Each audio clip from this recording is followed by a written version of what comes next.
Hey, good afternoon, guys. Live from San Antonio, Texas today. Just from San Antonio, as you can see. It's pretty overcast today, but welcome to the Recovery Channel podcast. Here, as usual, with my co-host, Jennifer Lovely. How are we doing, Jen? We're good. Hey, you seen this, guys? Have you seen this? We're together. Awesome. I know. It's unbelievable. Yes, we are excited to be together. It's fun. So side by side here, enjoying some chillier weather here in San Antonio. Can you believe that, guys? It's dropped down to about 57 at the moment, which, as you know, that's unheard of from Texas. But we'll get there. We'll climb back up. It's nice to see that winter is in December this year. That's all I'm going to say about that. Yeah, right. So we have some fun guests on today. My favorite two people, I think, might be in the whole world right now, for sure. I love them so much. Ray and Renee. Yes, indeed. They're going to be great. So they did a program with us, and now they've jumped over to our family program, our Recover Me coaching program. So really glad to have them here, really excited to have them in. I'm going to ask them loads of questions. So stick around, guys. And if you want to know what Recovery Me coaching is, here we go.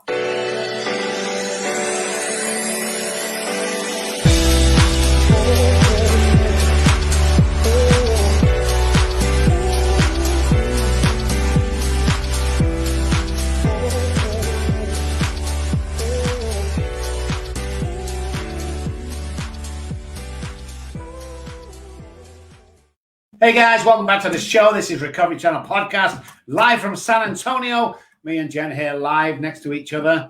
And we're with Ray and Renee today. Hey guys, how are we? Great. Yeah? How great? Wonderful. We're great. Yeah. Great.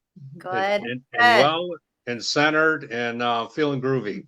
Groovy. I like it. Yeah.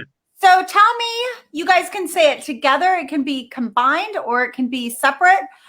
Give me 5 things that have impacted your life the most, made you who you are today.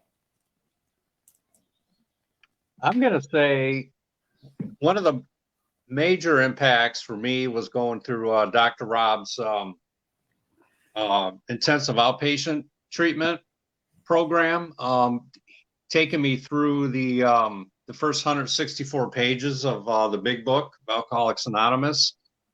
And I've been in the program for about 8 years, and I really struggled. You know, I would get sober for a handful of months and then go back out, come back in, always trying to look and do something different. And finally, I was taken through the literature. I was taken through the book, in a very intense study of that book. And as I did that, everything started to pop for me. I became, I had a full knowledge of my condition, that I was hopeless and I needed help. And I was willing to do whatever it took to get that help from Dr. Robb. And so that's the first thing. Gosh. You know, the therapy that I received from Jennifer as well was also a major impact for me. We did a lot of work in the adult child of alcoholics program, and which was taking me back to the scene of the crime. And I was able to look at my past and my upbringing, and through that, you know, I had a lot of aha moments, and I was able to, you know, to have some healing through that. Yeah.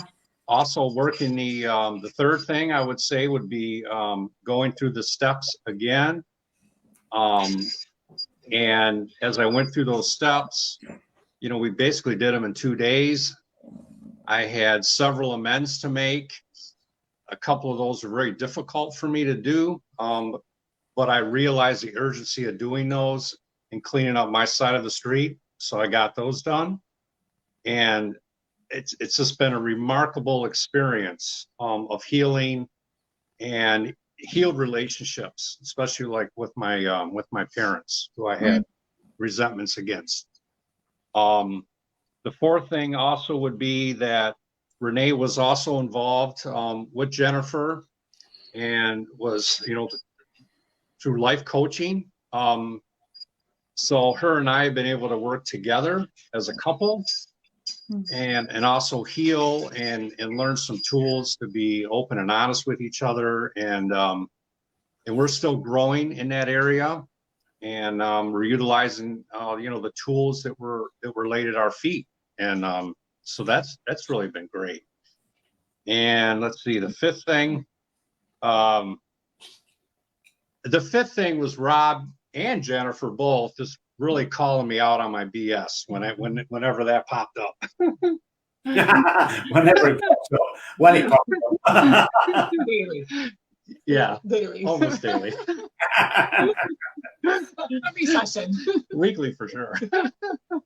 Okay. The whole idea of breaking up with your bullshit, right? That's what we do here. We break up with our bullshit. Oh yeah. Oh, yeah, I like that. exactly. We're breaking up Exactly. with our bullshit. I'm using Long-life that. relationships. Yeah. And Renee, same question. Okay, what's the question again? You got to repeat it now. Sure. What are the 5 things in your life? It doesn't have to be in recovery, but your life. What has impacted you? What has made you who you are today?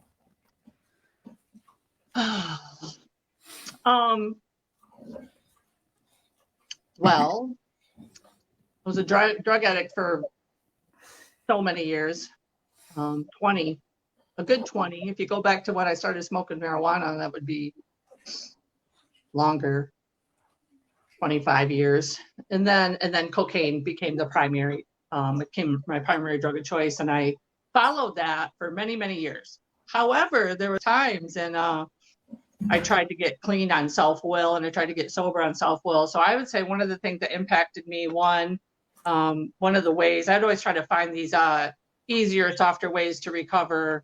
And one of those ways that I tried to recover without a program was I converted to Islam in 1994. I converted to Islam and became an active Muslim and actively practicing the religion of Islam, which included the 5 prayers a day, fasting for 30 days during the month of Ramadan. I had like at least 5 fasts that I did. I wore the hijab, and then lived my life around, like it gave me a very structured lifestyle that I needed. I didn't have any structure in my life. So that was a very impactful in my life. Like I didn't continue practicing it, practiced it for about 5 years. Then I was a victim of a violent crime during that time of my life. And after that, I went back to my addiction. So that impacted my life. What I learned, the lessons that I learned through Islam and covering, and the humility that I learned when I didn't show my hair and my, and all of that. That was very impactful on me. I've had things like, I've been to prison, and that's very impactful. I actually, in order to reduce my sentence with prison, I volunteered for a program. It was a boot camp, and it was a 90-day boot camp program, and it was very, very, very tough. It was 90 days of beating my ass every single day, emotionally, mentally, and physically. And if you completed this 90-day program, then you got instant parole. And so really a 2-year sentence got reduced to 6 months as a result of that. I did 3 months in prison, and I did the 3 months in boot camp. And that taught me some really awesome lessons about myself, about my strengths, about my weaknesses, what I can endure, about endurance, because it was hard. I didn't stay sober, but I still, could revert back to like the strength that I got. The strength that I had to endure that program, because there was a lot of people that quit the program and would go back to prison. And I'm like, no way am I going to do that. Like I'll let them call me all the names in the world. I'll let them make me do 100 push-ups a day and 500 sit-ups a day, but I'm going home, So just even sticking with that taught me something about myself. That was very impactful. I guess it was impactful. I ended up living in the streets even after that boot camp program. My last 4 years of my addiction was in the streets. And then I met a woman who had been in AA for 16 years. And she was super impactful in my life and leading me to AA. And I guess she led me to a 12-step program, which I have adopted. And that was 16 years ago in 2004. And then I got, beyond that is just like, just developing a spirituality, getting a relationship with my higher power, utilizing that relationship with my higher power, and really getting in tune with that. And that's been huge, continuing to seek through prayer and meditation to improve my conscious contact with God has been super impactful for me. And there's been many women throughout my recovery journey that have left a mark on me in a lot of ways. And then being a part of the recovery program, or a part of my work with you, Jennifer, has been huge for me in codependency issues.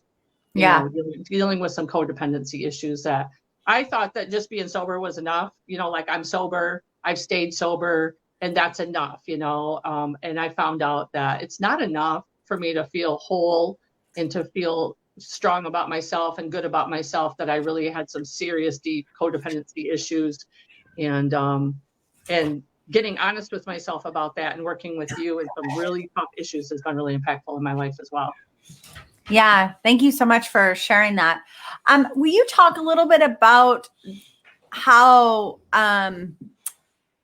you represented, we talked a lot about what you represent in this world. And when you're recovered, you represent so much of, the recovery world, and you represent whatever that recovery program is. But when you're not, a part of the program, we are still representing something.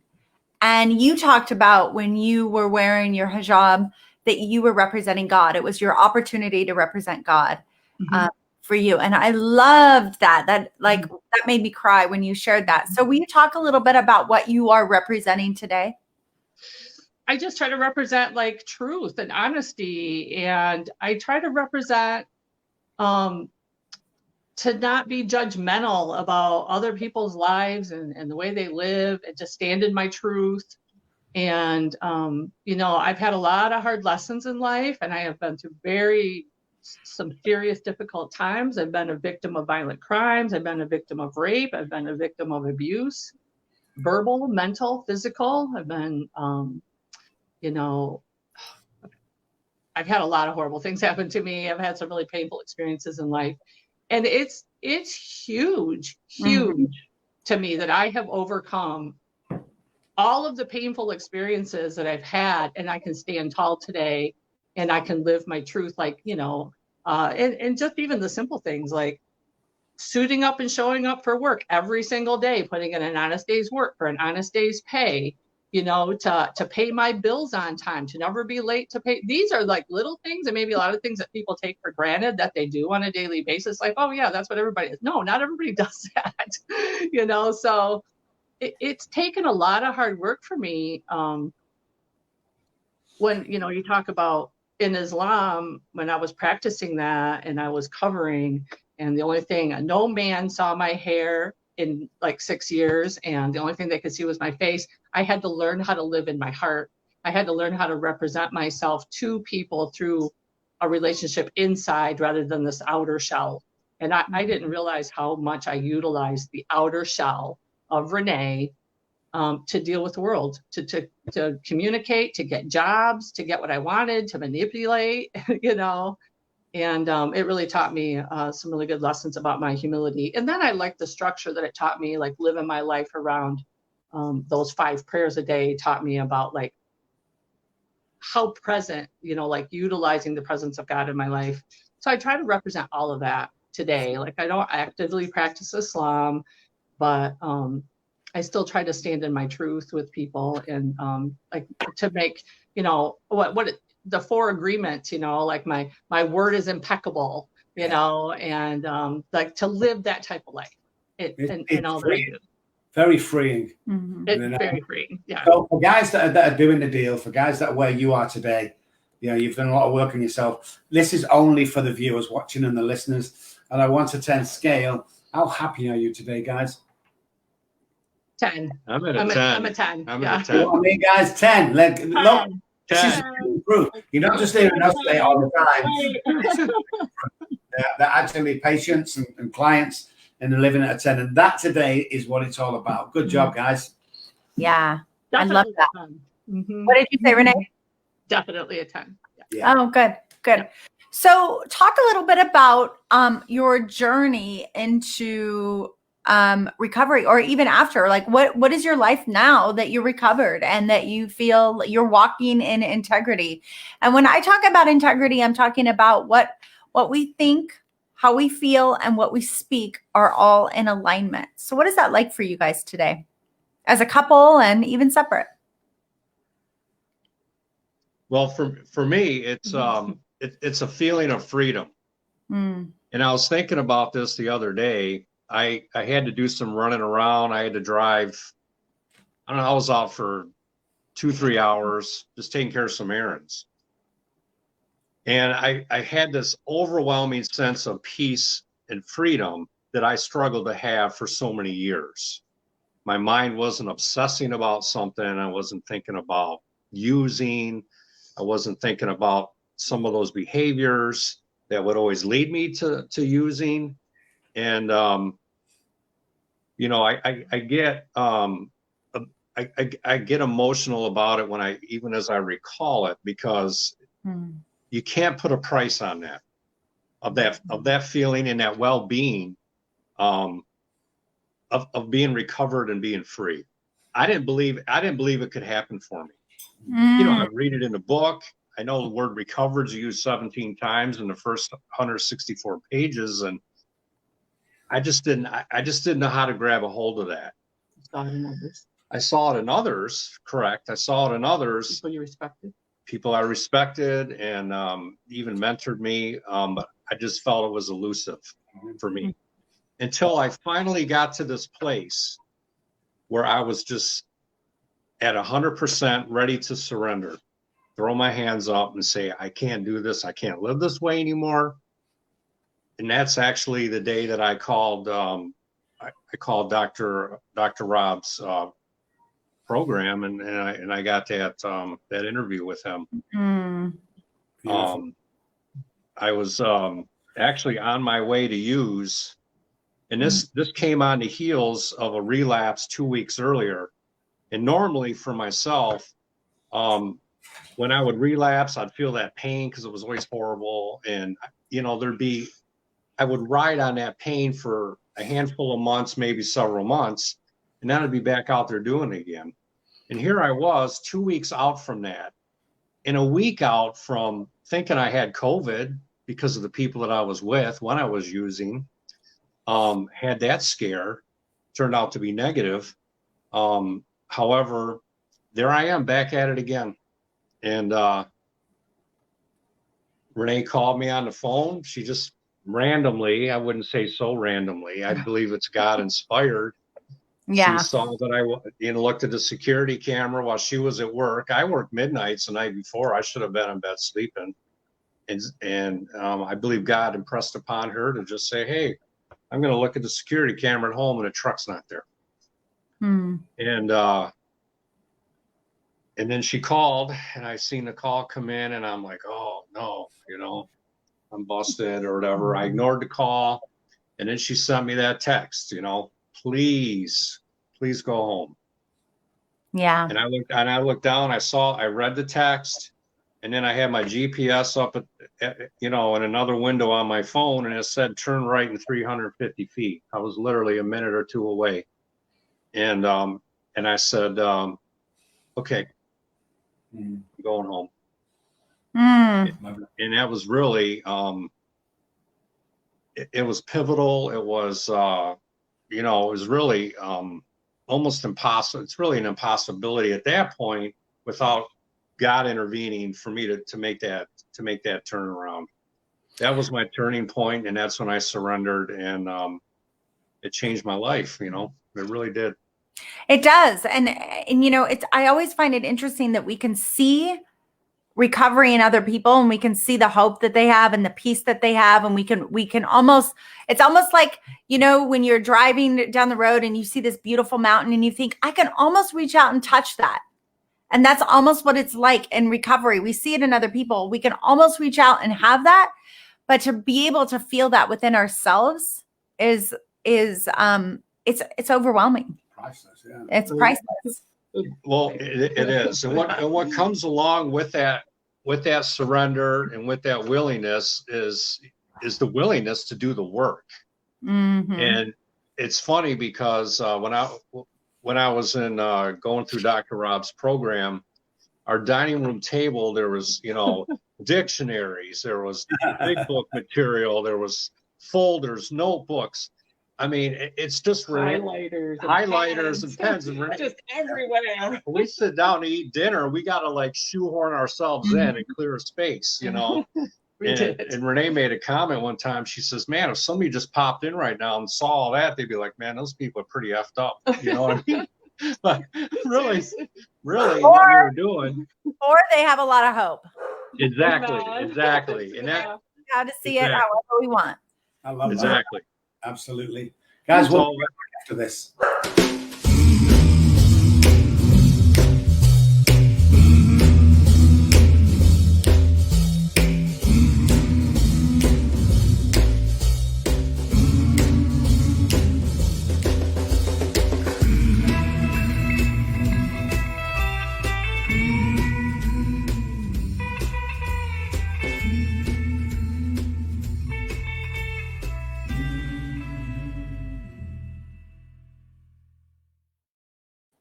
Hey guys, welcome back to the end of the show. Recovery Channel podcast. Dr. Robb Kelly, the addiction doctor, and Jennifer with Ray and Renee. They're clients of ours currently. They've come out to our KRG program into Recover Me coaching, and just look at them, guys. They actually look great. They sound great. It's just amazing. What's the highlight, guys, of your journey so far? The highlight for me is. The highlight for me, well, there's a couple of highlights for me. For me, just like, I've been with Ray.